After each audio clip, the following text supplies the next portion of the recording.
আকাশ, সবুজ মাঠ, চারিপাশে গাছপালা, কত সবুজ, দেখতেও ভালো লাগে, মনে শান্তি কাজ করে। আর হবে না, আমি আছি রোজা, আমি তো খাইতে পারবো না। আর একটা মানুষের জন্য কি রান্না করব? কি হয়েছে? আব্বুর কাছে শুয়ে শুয়ে টিভি দেখতে হয়? তোমার আব্বু তো এই যে ঘুম পাড়তেছে। আমার রুমের বেলকুনি মাশাআল্লাহ দূর থেকে অনেক সুন্দর দেখা যায়, যখন ফুল ফোটে তখন আরো ভালো লাগে। খালামনির কোলের ভিতর যায় ঢুকলো। আব্বু, ডিম মজা লাগতেছে? মাগরিবের আজানের সময় হয়ে আসছে, ইফতার করব। এখানে চিরা ধুয়ে ভিজিয়ে রাখলাম। তুই ওর চাচুক ধরতেছিস কেন রে? আসসালামু আলাইকুম সবাইকে। আপনারা সবাই কেমন আছেন? আমরা আল্লাহর রহমতে ভালো আছি। ঘুম থেকে উঠে যার যার মতো সবাই কাজে লেগে পড়ে গেছে। এই যে কৃষক মাঠে ধান কাটতেছে, আর বাসার মহিলারা ধানের এক জায়গায় করতেছে। এই যে এই জায়গায় যাদের ধানগুলো মারাই করবে, ধান গাছ থেকে ধান বের করবে, আর এদিকে ধান কাটা চলতেছে। পুরো মাঠ সোনালি ধানে একবারে পরিপূর্ণ হয়ে গেছে। কিছু কিছু অংশের ধান কাটা শেষ, আর এই যে দেখেন যেগুলো পেকে গেছে কত সুন্দর লাগতেছে। তো এই বাসার পাশে প্রকৃতি অনেক সুন্দর, সবুজে ঘেরা, কখনো সবুজ কখনো সোনালি মাঠ, আকাশ, সবুজ মাঠ, চারিপাশে গাছপালা, কত সবুজ, দেখতেও ভালো লাগে, মনে শান্তি কাজ করে। আর আমি সেহরি খাইয়ে নামাজ পড়ে আর শুই নাই। অনেক কাপড় ছিল, সেই কাপড়গুলো ধুয়ে দিলাম। এখন আর জায়গা হচ্ছে না দড়িতে নাড়ি দেওয়ার। যে গ্রিলে গেঞ্জিগুলো দিয়েছি, ছেলের কাপড় 2টা দড়ি, আইমানের কাপড়ে 2টা দড়িতে ভর্তি হয়ে গেছে। এই যে ওর বাবার কাপড়, আমার কাপড়, আর এই যে বালতিতে আছে কতগুলা। এখন এই বেলকুনিতে হচ্ছে না, ওই বেলকুনিতেও হবে না, অনেক কাপড়, ওখানে তো একটা দড়ি। তো কিভাবে কোথায় নাড়ি দেবো বুঝতেছি না। এখন এতগুলো কাপড় ধুয়েও তো বিপদে পড়লাম।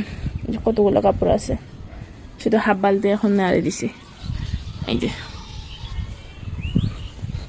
লুঙ্গিগুলো এখানে ডবল করে দিলাম, উন্না 2টা জায়গা হলো ডবল করে দিয়েছি পাতলা পাতলা, আর সকালে নাড়ে দিলাম, শুকে যাবে।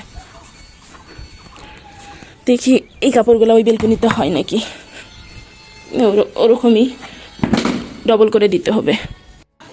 সামনের দিকে এই 2টা জমিতে ধান কাটা হয়নি, 3টা জমিতে ধানগুলো পেকে গেছে, তারপরও কাটে নাই। এইদিকে ধান কাটা মারা হয়ে খেয়ার শুকাচ্ছে, খড়, আমাদের গ্রাম্য ভাষায় বলে খ্যার, যে বলে খড়কুটো, রংপুরের দিক বলে পোয়াল, পোয়ালের পুষ, কত প্রকারের নাম আছে। যা ভাষা এক এক দেশের এক এক রকমের, একটা কথায় কতভাবে বোঝানো যায়। যে বেলকনিতে একটা দড়ি, এই দড়িটা আর একটা লাগাইতে হবে। বেটাকে কার্টুন দেখতে দিয়ে নিজে শুয়ে আছে, আর বেটা এই যে কীভাবে হেলান দিয়ে টিভিতে কার্টুন দেখতেছে। আর ঘরের অবস্থা পুরো 12টা বাজাইছে, খেলনা দিয়ে কি করছে কিছু বলার নাই। কাপড় ধুচ্ছিলাম, শব্দ শুনে ইরফান উঠে গেছে, আর আব্বু ওকে নিয়ে এই রুমে টিভিতে কার্টুন দেখতেছে, ডিস্টার্ব করবে। আর আজকে আমার কোনো রান্না বান্না করতে হবে না। এই গরুর মাংস কতগুলো আছে, পুরো ধরাই আছে বলতে গেলে। এই ট্যাংরা মাছ ফ্রিজে আছে, পটল ভাজি, টিকিয়া, কত রান্না আছে। আর রান্না করতেই হবে না, আমি আছি রোজা, আমি তো খাইতে পারবো না। আর একটা মানুষের জন্য কি রান্না করব? তরকারিগুলো জাল দিই, ভাত তুলে দেব। তরকারি জাল দেওয়া শেষ, যে মাছ, ভাত তুলে দিলাম। 1 পট চাল দিয়েছি। আইমানের আব্বু আর আইমান খাবে, আর আইমানের খালামণি দুপুরে খাবে, তার জন্য এখানে দিয়ে দিলাম 1 পট চাল। না তাই হাফ পট চাল রান্না করলে আইমান আর আইমানের আব্বুর হয়ে যেত। ফ্রিজে পটল ভাজি আর টিকিয়া আছে, ওটা যখন খাবে তখন গরম করে দিব। কি হয়েছে? আব্বুর কাছে শুয়ে শুয়ে টিভি দেখতে হয়? তোমার আব্বু তো এই যে ঘুম পাড়তেছে। এই এই তুমি উঠবে না? ওঠো ওঠো, দোকানে যাবে না, ওঠো। বেলকুনিটা পাতা পড়ে কি হয়েছে? কালকে অনেক সুন্দর বাতাস উঠছিল, সন্ধ্যার দিক ঝড়ের মতো বাতাস। তো ঝড়ের কারণে ধুলা পাতা সব এক জায়গায় হয়ে গেছে। বেগুনি গাছগুলোতে পানি দেওয়ার কারণে গাছগুলো সতেজ হয়ে উঠতেছে। এই যে পানি না দেওয়ার কারণে এই ডালটা মারা গেছিল, পানি দিয়ে গাছটা ভালো হচ্ছে। আবার গাছটা রিপোর্ট করতে হবে, বড় বালতিতে লাগাইতে হবে। মাধবীলতা কবে যে ফুল হবে। এই ধানগুলো কাটতেছে না, পেকে যখন ঝরে ঝরে যাবে তখন কাটবে। কতটা পাকছে। বকুল ফুলের গাছে প্রত্যেকটা ডালের গিরায় গিরায় একবারে ফুল গিজে গিজে আছে, দেখেন মাথায় পর্যন্ত ছোট ছোট ফুল ফোটে নাই।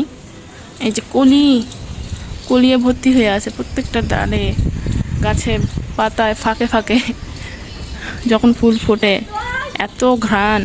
আর আমরা মন চাইলে এই যে এখান থেকে হাত দিয়ে ছিঁড়তে পারি বকুল ফুল। আমার রুমের বেলকুনি মাশাআল্লাহ দূর থেকে অনেক সুন্দর দেখা যায়। যখন ফুল ফোটে তখন আরও ভালো লাগে। সবগুলো গাছেই ফুল ফুটবে, শুধু মানি প্ল্যান্ট বাদে প্রত্যেকটা গাছেই ফুল ফোটে। মাশাআল্লাহ মাশাআল্লাহ। ফ্রিজটা নষ্ট হলে কি করবো জানো তোমাকে? এই ফ্রিজ খোলো না, এদিকে আসো।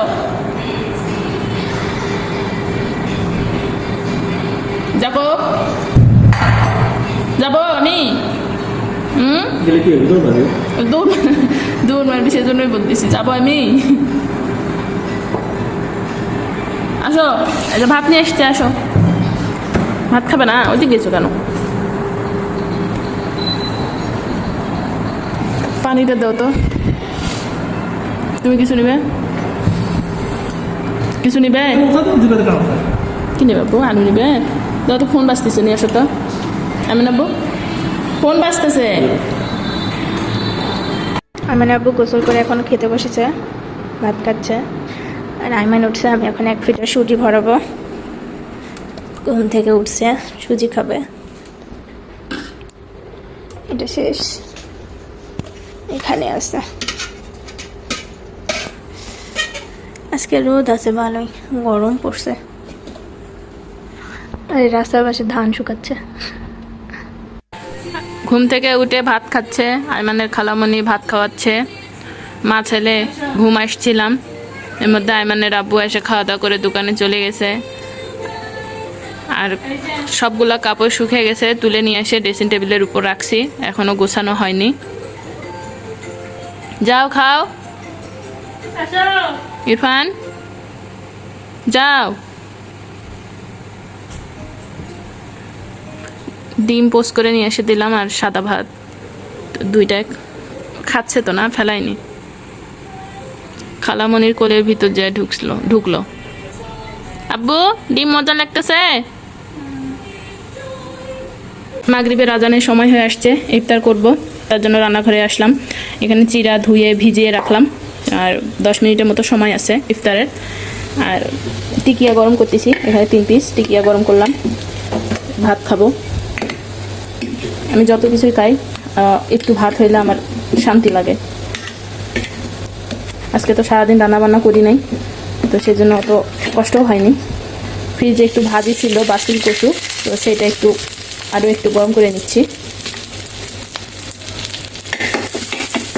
এখানে খাবার রান্না করলাম, তরকারি আছে, তরকারিগুলো জাল দেবো। এই যে মাংস শেষ হতেই যাচ্ছে না, মাছ, যে ভাত আছে, তো এইগুলো দিয়ে ইফতার করবো, বেশি কিছু করব না। এই দুধ ভিজিয়ে রাখলাম ভোর রাতে দুধ খাওয়ার জন্য, কালকে ভিজাইতে ভুলে গেছিলাম। আলহামদুলিল্লাহ খাওয়া দাওয়া শেষ করে থালা বাসন ধোয়াধুয়ি করলাম। এই যে দুধ জাল দিলাম, দুধ জাল দেওয়া হয়ে গেছে, খাবারে পানি নিলাম, সব কিছু নেওয়া শেষ। রান্নাঘর থেকে বিদায় নেব, একটু ঝাড়ু দেব।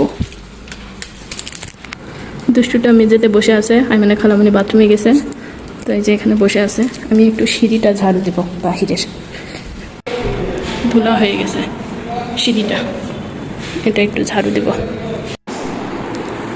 সারাটা দিন এমনিতে বার হইতে পারে না, বিদেশ না খেলার, চাচুর সঙ্গে পাইছে, চাচু মানে খেলা। খেলাও তুমি। তুই ওর চাচুক ধরতেছিস কেন রে? দেখো দিন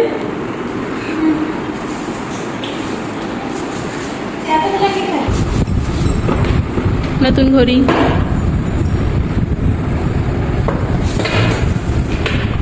ড্রিল মেশিন,